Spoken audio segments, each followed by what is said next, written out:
আসসালামু আলাইকুম প্রিয় বন্ধুরা, আপনারা দেখতে পাচ্ছেন গোয়ালন্দ পাটুরিয়া ঘাটে বাস ফেরি থেকে বাস পড়ে গিয়ে কিন্তু আসলে অনেকগুলো মানুষ যে এই যে নিহত হয়ে গেছে, কিছু লাশ কিন্তু উদ্ধার করা হচ্ছে। আপনারা দেখতে থাকুন। আসলে এইরকম নির্মম যে ঘটনাগুলো আসলে কিন্তু আগে কখনো এই জায়গায় কিন্তু ঘটেনি।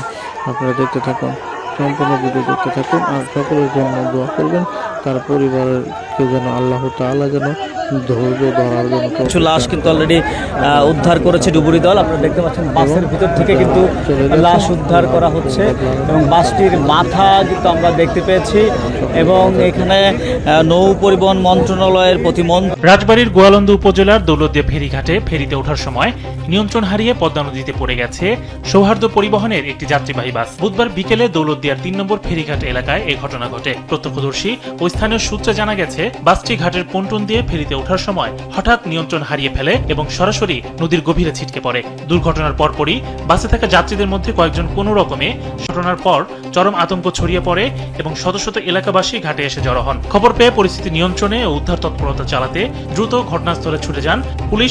আমার নাম রাফি, ট্রেনটা পড়ে গেছে, কেউ আছে দয়া করে আমাদের বাঁচান।